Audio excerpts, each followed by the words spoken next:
Hey, podcast listener, even if you are alone in your entrepreneurial journey, know that today, right now in your earbuds, you are joined by thousands of entrepreneurs from all around the globe seeking to grow better, more profitable, location-independent businesses.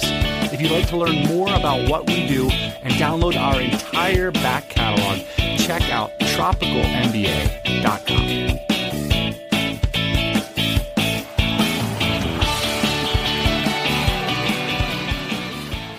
Yes, welcome back to the pod. It's good to be here.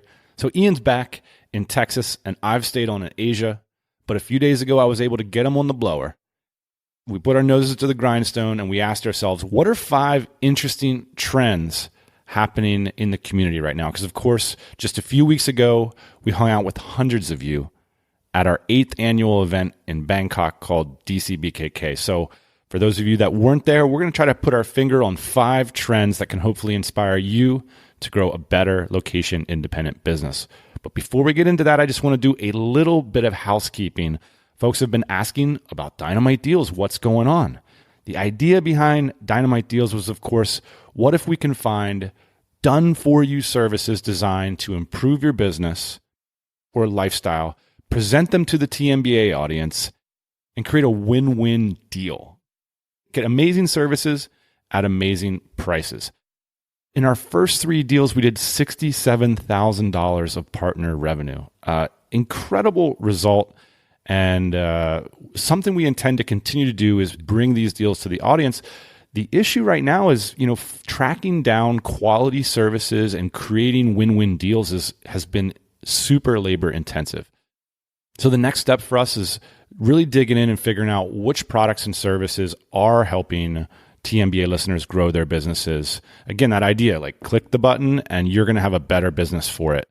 So it's not just these standard discounts on stuff that maybe already exists. So if you do run a done-for-you service designed to grow businesses and you want to cut a deal with us, kick an email over to the deal cutter in chief. His email is ian@tropicalmba.com. So hopefully more deals coming down the pike. Also with Dynamite Jobs, we continue to make placements every week over there. Our 2020 goal is to make 1 placement a business day. So we're not just talking about job posts. We're talking about actually putting candidates in quality remote companies. And so if you're looking for a gig, head on over to dynamitejobs.co.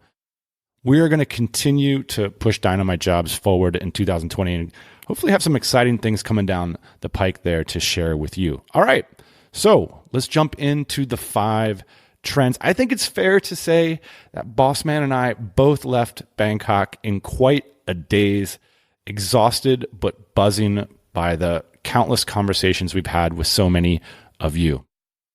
Let's get started with these 5 trends or insights we've noticed by spending time with the TMBA listenership.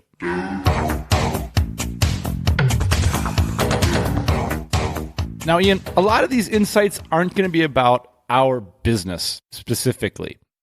One of the things I'd like to do is revisit our personal business progress sometime before the end of the year. What I want to talk about today is trends, opportunities, and just insights about the community as a whole. So the first, something I touched on briefly at the top of last week's episode, Ian, and it's really sort of captured my imagination. It's just this. Is location more important for location-independent entrepreneurs? In other words, are we more location-dependent than a lot of other careers?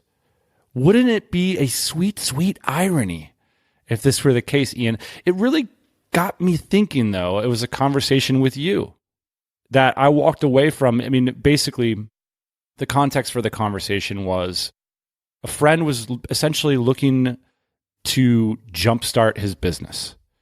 And, we're tooling around with all these strategies and maybe do this and do that. I mean, things get into the weeds pretty quick. And then you kind of bomb into the conversation. And you're basically like, well, who do you hang out with every day? And kind of like the next follow-up question was, well, why don't you move somewhere where that wouldn't be the case? Essentially, why don't you move somewhere where you're around other entrepreneurs on a daily basis? But your point was something that I walked away from thinking a lot about. And There's a lot of reasons, but one, I'll say this piece and then turn it over to you. But, we're part of a very niche community with very specific interests and set of knowledge. I mean, you all listen to the Tropical MBA podcast. This isn't mainstream stuff, and you're doing things that most of the people around you have never even heard of and don't understand. And so you say you do things like IT or I work on the internet, but like it's this space that people don't know about, They're careers that are illegible still, especially the kind that we're talking about here on the show, that the community is very small. It's very focused. And so the question that I'm posing today is, how much do you lose by not being around those people? How much margin are you giving up? How much growth, how much speed are you giving up by not being around those people? I suspect it's a lot. Your thoughts, boss man? Well, this was my idea, so I agree with you 100% on it, obviously. I'm like your hype man. I mean, there's a lot to it. I mean, it took years to come to that conclusion. But the idea here for me, Dan, is I think it's critical in the early stages of business. Why are you not hanging out with other people that are doing something similar? And that's why I think, honestly, people come to Bangkok for 10 days, for this event. The event, Dan, is actually the official event is only 3 days. It's Friday, Saturday, and Sunday. But somehow it's turned into like a 10-day event. So I snuck into Bangkok on Monday thinking like, okay, I'm not going to see anybody for a couple days, right out of the gate, like at the hotel, the Conrad, I see like 15 people in the lobby and I'm like, oh man, this is already happening. This is already on. Yeah. There's a lot of reasons why people come to Bangkok early, but I think the primary reason is because how rare is it to get 300 plus people in the same hotel, the same city, the same like block for 10 days, like to talk about all the things that we're all interested in. Lifestyle, business, parenting, all these things got discussed. And it's very difficult to do that in other cities and other circumstances. I think Austin is a strange example of us having density as a community. I think Chiang Mai is another example of us having density as a community, but like the density matters, Dan. And I think especially if you're starting off. Now, a lot of us, I think, eventually like you peel off, right? So you make enough money so you can like afford your house on the hill in whatever town, and you can just communicate to people via email and Skype and, however everybody's communicating, right, Dan? But I think the density really matters in the beginning. And that's why I made the recommendation to our friend, which is like, hey man, like you're trying to get something off the ground. Like it really matters who you're around, at least initially. Yeah. Here's the good news. I mean, sure, it's better off in a city that is good for that kind of thing, potentially. But you don't need a city. You don't need an army. You need a group of people that you're around. And those groups can be found and cultivated. I got into business because, I wanted freedom and stuff, but I like business. I like growing companies. And so the idea that I'm going to live somewhere where I don't get to be around business people like myself all the time, that's like, I'm not doing that. Dan, I mean, I think that you can use this community as an example, but let's talk about other communities. Let's talk about if you like to ski. If you like to ski, you don't live in Florida because that's not where the snow is. I love your thinking because it's like just you nailed it, which is there's something about the internet that allows us to do the limbo under the hard facts. You know what I mean? It's like, no, I'll put up a website and drive some traffic to it and figure it out. And it's like, okay, that works for nobody. Like everybody else is surrounding themselves with mentors, with peers, with inspirations, with guidance, with daily frameworks of groups of people that help them move forward. Maybe we've been fighting this idea, Dan, because we have the opportunity to live wherever we want and do whatever we want and be wherever we want. But I think if you want to get ahead, especially early in your career, it makes sense to be around other people that are doing the things that you want to do. It could be early or a restart. And, what I'm seeing is, maybe my quote, digital nomad journey or yours has been misinterpreted. I wasn't going places to go scuba diving. I was going places to do business. If you're at a point in your life where you really want to pursue a hobby and you want to get really good at it or whatever, that's going to come in conflict with this new thing, this new practice of entrepreneurship that you might be interested in. Like I talk to people that may be struggling to get something off the ground, and they're using this flexibility to like, quote, live a better life. And so they're, enjoying some things that are really enjoyable and cool, but they're not entrepreneurship. So it's like, well, how's that working out for you? My digital nomad journey was about going places that were relevant for the business. And if places were strange, I'd figure out a way to make them relevant. I'd find the business owners there, I didn't want to hang around with people that were like traveling. It didn't make sense to me. Like those people, they're not serious about building things. They're traveling. So Ian, I love your insights here. I'd love to hear the audience's thoughts. For some reason, this thought has absolutely captivated me, Ian. I'm not blowing smoke up your ass. I just thought this is a thing. Like there is a line item on everybody's like hypothetical business projection sheet or whatever. That's like, how's my location contributing here?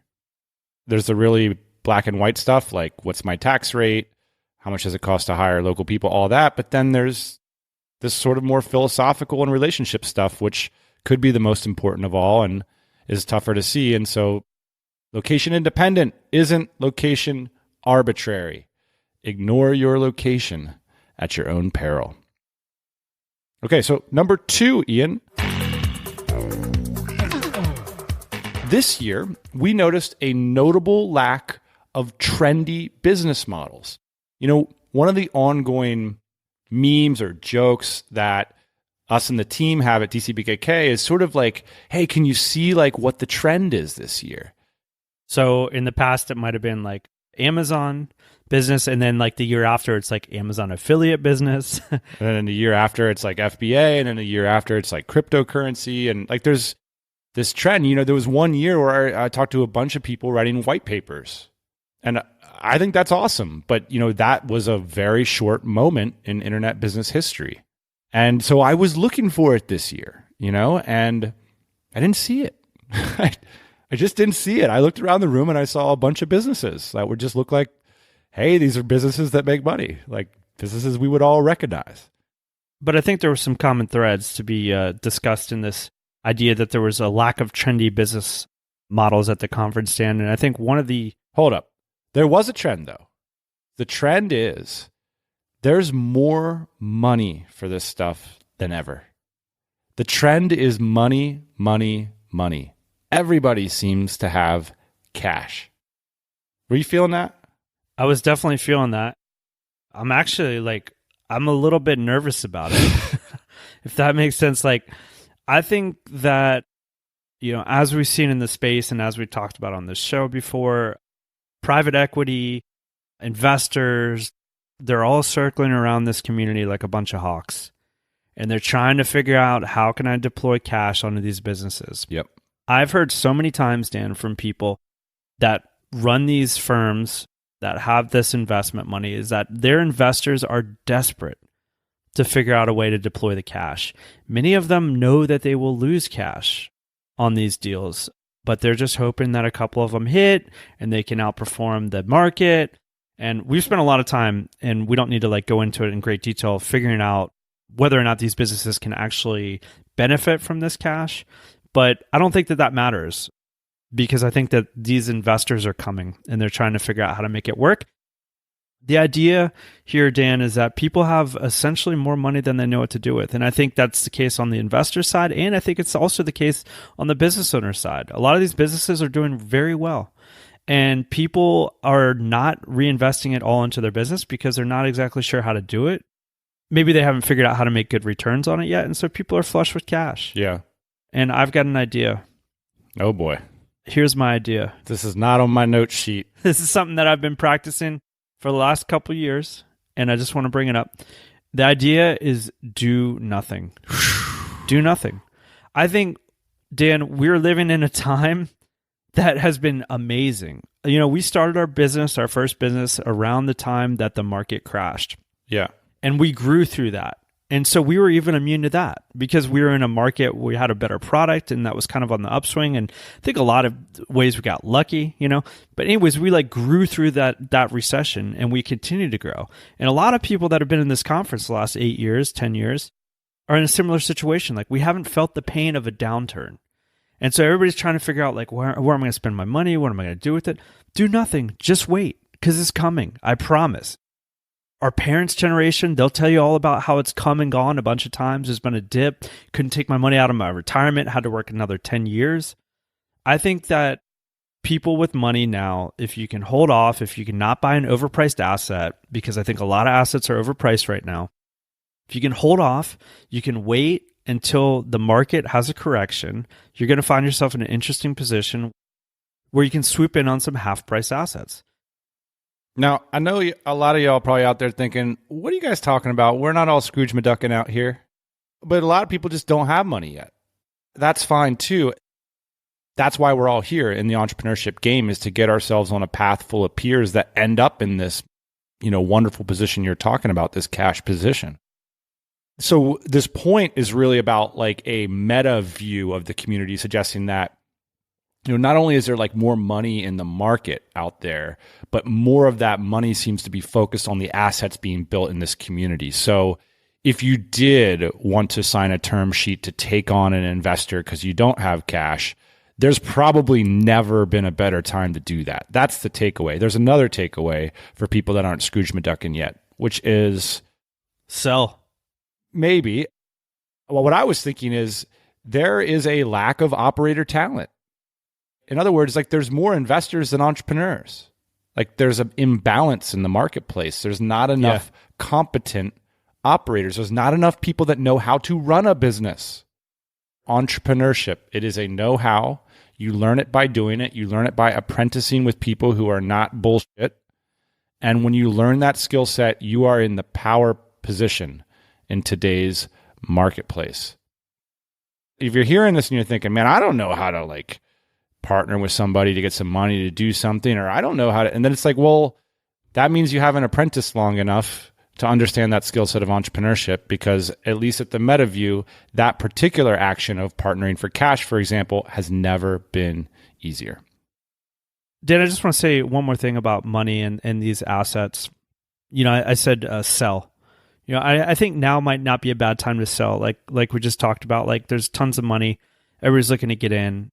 There's no shortage of loans too. Like the rates for loans has never been lower. So the idea that like this is a seller's market, I think absolutely.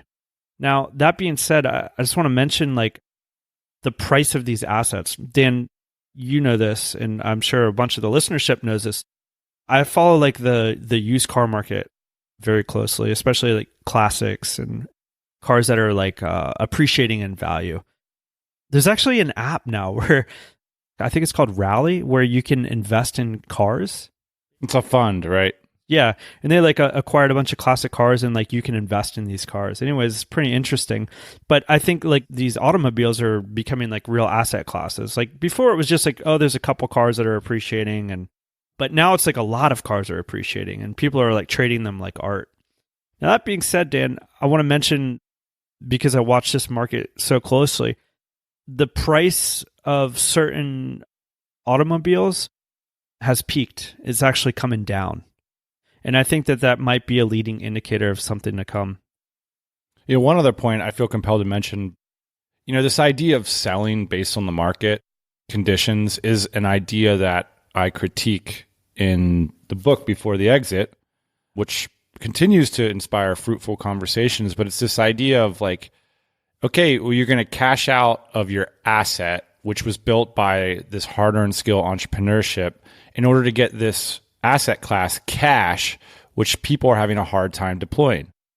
And so you really got to ask yourself, like, well, why do you want the cash? And what are you going to do with it? And how's it going to put you in a better position to grow than your platform? This is something that I didn't really realize earlier in my career, because investors were so good on the internet at glamorizing their position. I realized that meeting those people, it's not like that. I mean, part of the role is to like grow their brand so that they can get deal flow.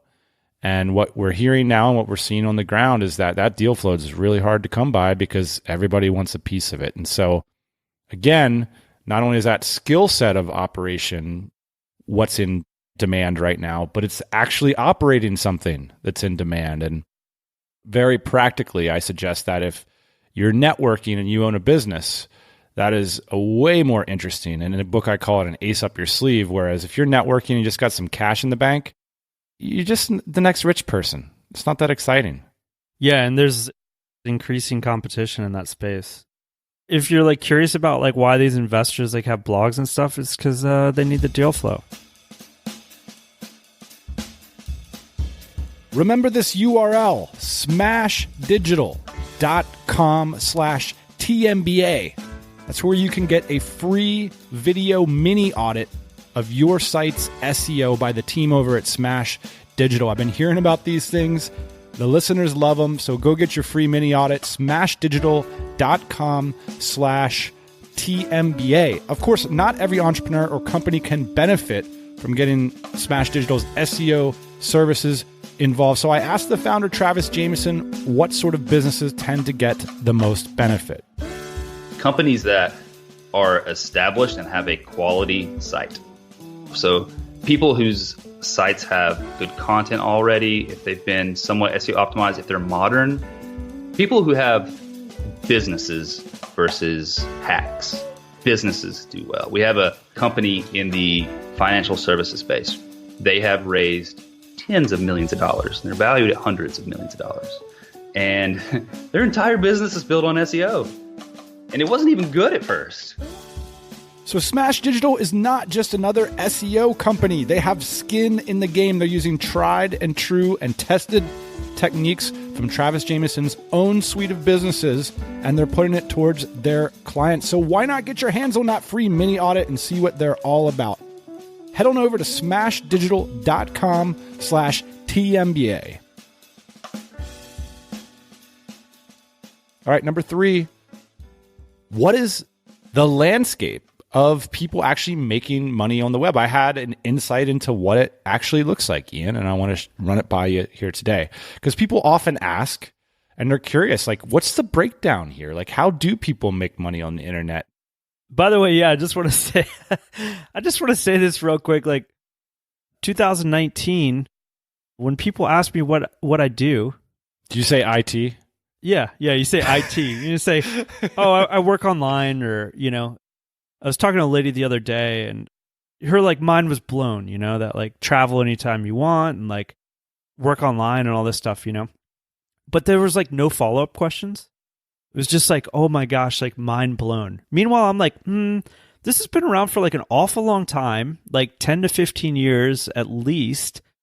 And you're online all day. Yeah.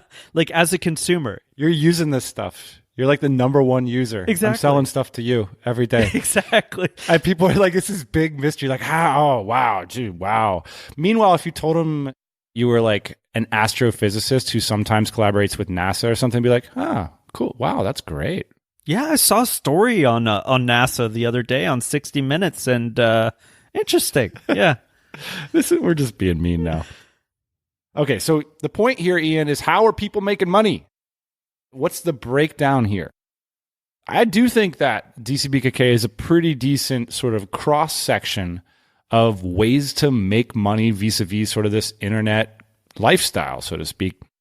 A lot of e-commerce entrepreneurs, a lot of SaaS, a lot of affiliate marketing, and the sort of associated services and products that go along with all that, right? So you got people that own web hosts, for example, which support e-commerce stores and affiliate marketers. You got a lot of productized services, which I think is directly related to this idea of the dissolution of the company. This idea that so many things that we used to have to hire for in-house are now being executed by focused productized services. And that's a trend we expect to continue. Yep. You also got things like professional services. But one of the things I've noticed through Dynamite Deals, through pulling together deals with folks at the event, people in the community and stuff, is that I believe the most popular way of making money on the internet is a combination of the following 3 things: skills, Skype, and referrals.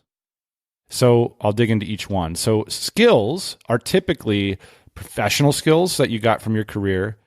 So the key insight would be seeing like a nexus of value of how your skills match up with the marketplace and what they'd be willing to pay for. And then finally, a framework for delivering that value. Let's say you could imagine a person who was a lawyer in a former life and they say, wow, I see this new group of like internet people that could really use my law services to do X kind of thing. That's my key insight. So I'm going to put up a website and I'm going to sell them on this idea that I'll do X, Y, and Z to deliver that kind of value. The Skype portion is obviously picking up the damn phone and talking to people or being around people at conferences or in cities. And referrals refers to the channel. And that could be people trickling into your website or a PPC campaign or your Facebook page or your Instagram or whatever. But typically, we're talking about a personal network, hustle, and old school referrals. These are legitimate businesses that are often very profitable and sizable. And we don't talk about them that much. And I think it's worth doing so. And the things I really love about these businesses is that you're getting paid to learn. We're talking about services businesses here, right? Essentially. And you're getting paid to figure out what the market wants. Now, the downside of these businesses are, well, number one, they're services businesses. And so you can go back and listen to our podcast called The Services Problem. There could be any number of reasons why your business isn't working out, why isn't scaling, and why it isn't becoming an asset that other people would want to be a part of. So long as you can skills, Skype, and refer, you can continue to pay the rent at a pretty high level and enjoy a really good lifestyle. It's a double-edged sword. It's this wonderful thing because I think a lot of people, Ian, they might imagine, say they're part of the TMBA listening audience that's wondering about becoming part of this tribe someday. And they might imagine people hacking the mainframe from the laptop and figuring out like affiliate deals and driving traffic funnels and stuff. That's not necessarily the biggest group in the community. The biggest group in the community is people who co-located themselves, got to know the needs of other people with businesses, hung up a shingle and started hustling. Yeah. These businesses, they can be good businesses for sure, Dan, but I think one of the evolutions of these businesses is product. We talk about it all the time on this podcast, the difference between having clients and customers. The group that you described with the skills, Skype, and referrals primarily has clients. You don't get paid unless you work, and all these things that are good and bad about that business. I think a lot of these people are starting to pivot into productized services and eventually products. And what you're saying about learning is true. I think like the best part about this skills, Skype, and referrals type business is that you get to be entrenched in an industry and hopefully learn enough that you can pump out a product eventually. Absolutely. And the dream of a product, for everybody that's curious about it, is that you stamp it out and then you continue to manufacture it and you don't have to go to work every time. There's a process around the product. And that's what makes it so powerful and valuable, is that you don't have to do it every time. Well, and I'd like to say like a lot of this too has to do with like volume of your audience and narrowing down what you do. Here's the deal. Like if you got skills, Skype, and referral, and you got 100 business owners at a conference that you know you can go to somewhere, you can rock up into that room and find yourself a couple clients. And you kind of adjust to their needs. You figure it out. You talk with them. They're into it. You figure it out. Boom. Now, if you have a very specific service, you might need to meet an addressable market of a lot more than 100 people. Because now all of a sudden you could walk to that conference, you could pay a lot of money to go there, and you could say, oh, nobody needs what I got, because what I got is really specific. Like I do a fully managed warehousing service for sellers of X kind of thing that have X kind of requirement, and none of those people were in that room. And there might only be 1,000 of those people in the world. And so you have to find another way to get that specific product or service in front of them. And I'd also like to point out that it's not always a product. You can have services that are so fine-tuned and so specific that they look like products. Yeah. And it's really about building systems around value delivery. And that's really what entrepreneurship is all about, is about systemic strategic thinking, as well as all that hustle, sales, skills, people management stuff we talk. It's everything. It's so frustrating. But really, the concern that I'm bringing up remains here, which is if there's always that ability to drop it to the bottom line and you're not taking a step back to look at that systemic value, that's tough to do. That can put you in a compromising situation if there's so much money to be made, in other words, by keeping your hands on the steering wheel. All right, Ian, Number 4 point.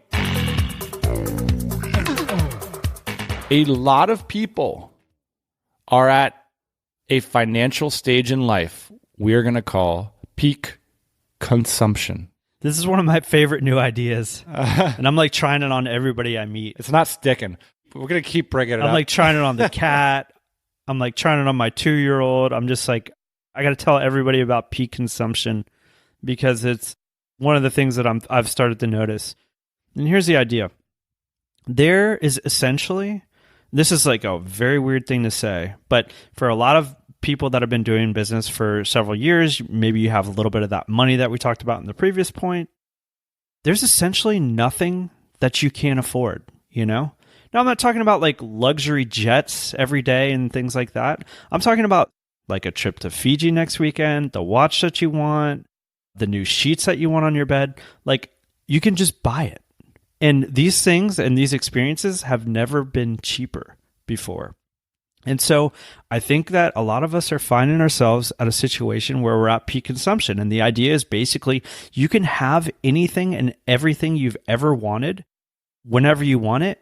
And so what do you do with that power? This is like the thing that you can't say in public. You can't go and say, oh, I hang around with a bunch of people who can afford whatever the hell they want. So, I mean, maybe some people listening now are offended, but I have seen this too, Ian. And it happens at a different number value for everybody. It's actually in the book. Before the exit, we had this exercise called the lifestyle ladder. And the idea is like at what levels of money in your savings account, personal savings account, do you unlock new lifestyle possibilities? And the top level is like basically FU money. The level right below that for me is this level called peak consumption, which is the level you're referring to. And it's the number that you need in your bank account. It's going to be a little different for everybody. I think the important thing for the audience to keep in mind is that factor has just gone down dramatically over the past 2 decades. Yeah. You know, a peak consumption thing might be like, you know, next weekend I'm flying in New York to like watch the Nets play. And then the weekend after I've chartered a boat in Mexico because I want to learn how to deep sea fish. And by the way, I bought an outfit, you know, and all the gear and I'm going down there. And it's just like to live that kind of lifestyle is more in reach than ever. And seeing it firsthand, I'm not so sure I feel all that great about it because it just feels like what we're doing is we're just cooking up more stuff for us to buy, you know, and it even gets into the moral realm, Ian. Now, all of a sudden, you know, you got like, oh, well, being an investor isn't good enough for you. Well, now I've created this like investment thing that like sort of looks like a charity too. So now you can buy that. You can buy like feeling good about yourself. We've turned everything into a product. Forget about productized services. We've just productized the whole damn thing. And so the question for me then is like, what do you do? I've started to develop some ideas myself. Let me just try and answer out on you. I think it means 2 polarities. All the hardest questions in life, typically you can answer with things that oppose each other. An example might be, do you believe in free will? And the answer would be, yeah, I believe in it. And also I don't believe in it because I believe in causality. Or, you know, do you believe the world started at some point? Well, it's like, well, yeah, I believe the world started at some point because here we all are, but also how can a universe start? Rationality can only get us so far. That was the first thing I thought of with this question, which is I think it both makes making money more important and less important at the same time. So I think what a lot of people might be tempted to do is say, man, I can have this wonderful lifestyle so cheaply, kind of, you know, fuck money. And why would I even, you know, set up a business with systemic value creation and learn the skill of entrepreneurship and all that? Because, man, I can have all these amazing trips for cheap. And my response to that would be building wealth for your family and for your team and for your company is an enormously valuable thing. Inherently, I think building wealth isn't fundamentally about unlocking consumer options. It's about empowering a platform in your life. And that platform involves a lot more people than you. And that's why I think it should encourage you to continue to build healthy organizations that provide great employment for people and yourself, and that, build you some kind of financial legacy. Now, on the other hand, because such a great, quote, lifestyle is available at an earlier level, I think you can inspire people to care less about money too.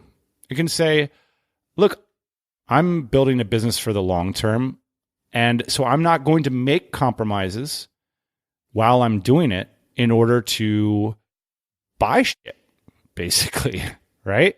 Because like that buy shit horizon is closer than it's ever been. And so I'm going to do it the right way. I mean, when I think of amazing, I don't necessarily think of these sort of watching basketball games, Ian. I think of not having to work with people and in projects that I find unsavory. Yeah. That doesn't mean I don't want to be challenged. It means that I don't want to be controlled. I don't want to have a job, a traditional job. That's my answer. That's my long-winded answer. This is a question, Dan, that I think we're going to be asking ourselves, and the community is going to be asking themselves for like several years to come. And I think it's just one of these things that comes with building more wealth and freedom. It's like, now I have the freedom to do and buy a lot more than I used to. And what am I going to do with that? One of the things that I noticed with peak consumption, the idea of like going to the Nets game and the idea of doing Mexico the weekend after that, is that it's not leading to happiness. And it's not necessarily leading to fulfillment either. And so I think, Dan, one of my ideas behind peak consumption is to go ahead and peak consume, but to do it by going deep. Do it on things that are truly valuable to you and that you will find long-lasting, for maybe the rest of your life, enjoyment. When I look at you, I think of like cycling as one of these things.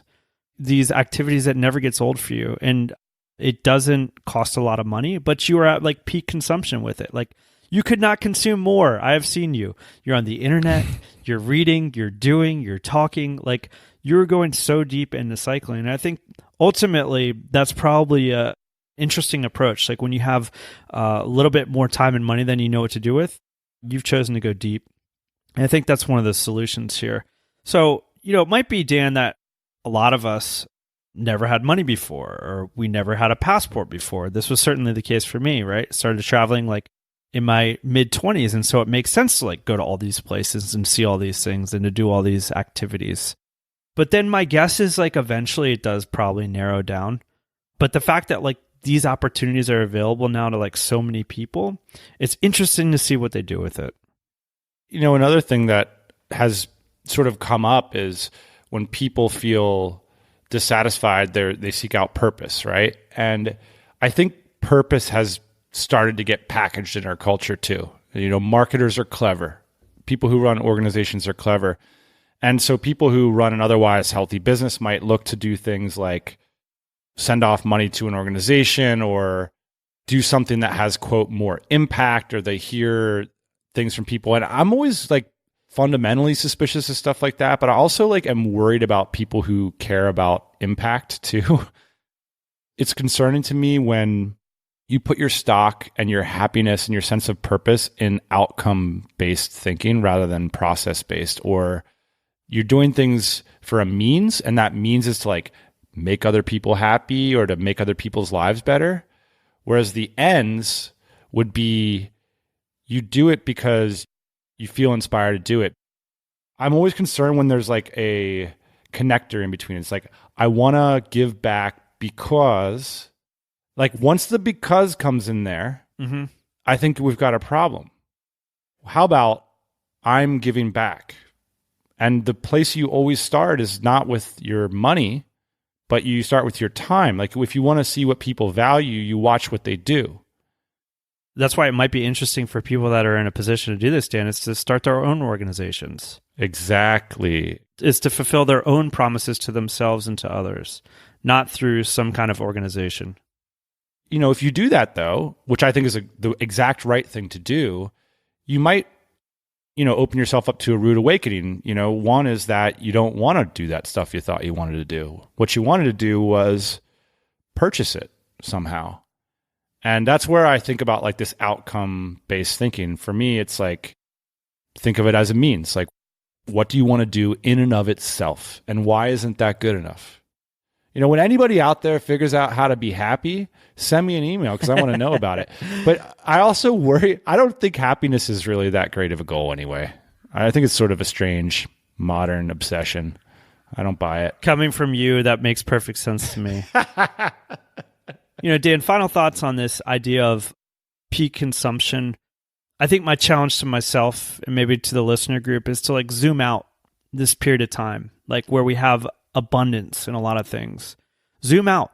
Are we using it effectively? Are we going to look back and say ooh, kind of wasted my life flying around to all these different places every weekend? I think it's a question worth asking. And this is why I love hanging out with older people, because they have insights into these types of things that I don't know about because I'm not older yet. Was that a life worth living? And I think it's worth asking ourselves these questions. If you have an abundance right now, the things that you choose to do and spend on, will they be valuable to yourself 20 years from now? Will you look back and you think yeah, that was a great way to spend my time? Honestly, I'm a little bit embarrassed right now in this microphone talking about all these essentially really, really wealthy people we hung around with. And I'm really mad that I feel that way. You shouldn't feel guilty for your success. That's ridiculous. It's preposterous. Yeah. To feel guilty about having a little bit of success. We're not here to brag. This is a insider's community with this stated earnest goal of becoming wealthy. Whether that's in your lifestyle, whether that's in your time, whether that's in your money, that's what this pod's all about. If you don't want to become wealthy, if you're feeling bad about it, this is not the podcast for you. So that's why I bring that up, because there's a lot of people out there, Ian, that will make you feel guilty for this stuff. One caveat about that, Dan, I think it's getting wealthy in lifestyle and money and whatever you think is your currency of wealth without taking advantage of people. Totally. Without pushing people down when you come up.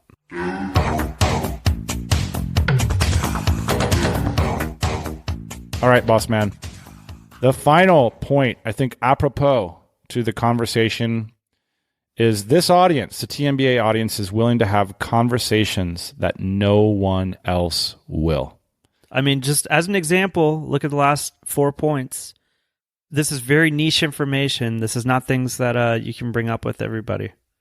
You were joking about how much fun you had at the dad meetup. That dad meetup was totally, it wasn't just a bunch of dads hanging around. You guys were getting deep on the dad stuff. Yeah, we had a dad meetup over lunch. There was future dads. There was current dads. There was people that were about to leave dadhood, meaning their kids were older. And so we had a great spectrum of dads at the table. And it was interesting, the things that we talked about. We talked about our relationships with our partners. We talked about our kids. We talked about how all this is related to the businesses that we run. Some people had 4 kids. Some people had 1 kid. And so it was a really fun meal. I didn't expect it. Going into it was dad meetup.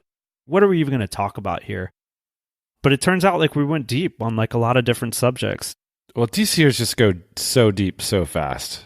I mean, that's one of the real pleasures of being at these conferences.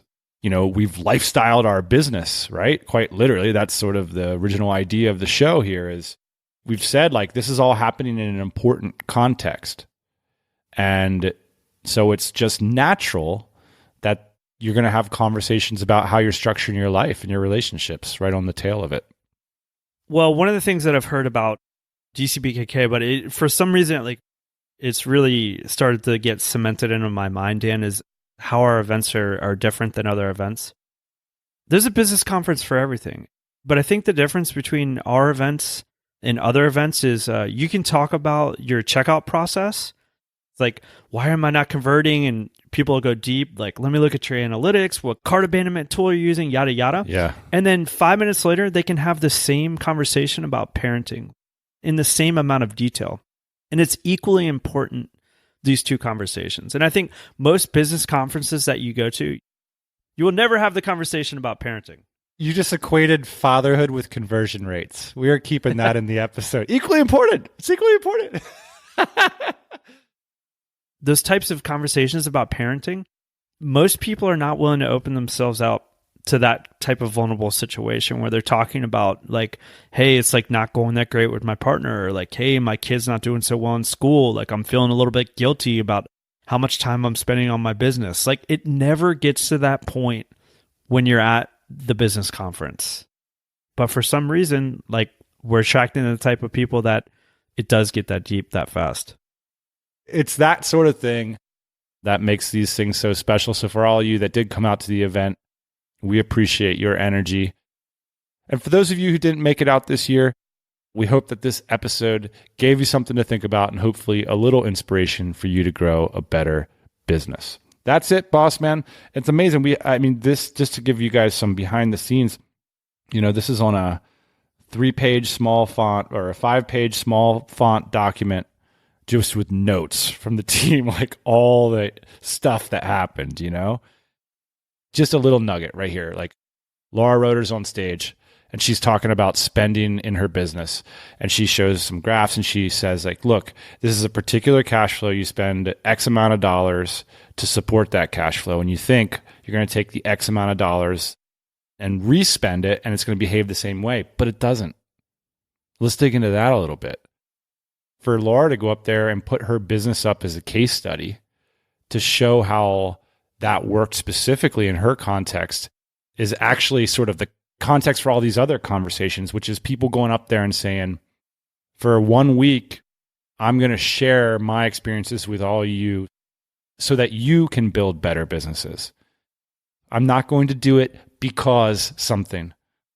I'm going to do it because it's worth doing. And I think that's pretty cool. Well, Dan, you don't have to wait until next year to get weird with us, by the way. DC Austin is coming up in April, and I'm very much looking forward to it. Yeah, me too, actually. Same, but different. That's my new way of describing DC Austin. Because actually, I got a bit, for me, I was just going through the motions years ago at DC Austin. I thought, man, I'm just doing this because Ian doesn't want to get on an airplane. He's such a lazy bum. And Austin isn't nowhere near as cool as all these other places we could have it. And I think there was a big part of me that truly believed that. Why not someplace more exotic or... Because all the internet entrepreneurs are hanging out here, man. That's it. That's one of the big reasons. But also, Austin has its own form of flavor and character that I've really turned the corner on and started to recognize. And that's pretty cool. And it bleeds over to the event where with the people that come, it's the same vibe. It's the same, let's go to the mat with the topics. It's the same sharing. It's the same vibe. But the people are a little different. The types of people that come are a little different. And of course, there's crossover, but it's same, but different. Looking forward to it. All right, Dan, until next week. All right, that's it. We'll be back, as always, next Thursday morning, 8 a.m. Eastern Standard Time. Hey, thanks for listening to the Tropical MBA podcast. You can go to tropicalmba.com, get access to hundreds of back episodes and all kinds of other goodies. Load up your iPod. That is the cheapest way to fly business class on your next international flight. We will see you next Thursday morning, 8 a.m. Eastern Standard Time.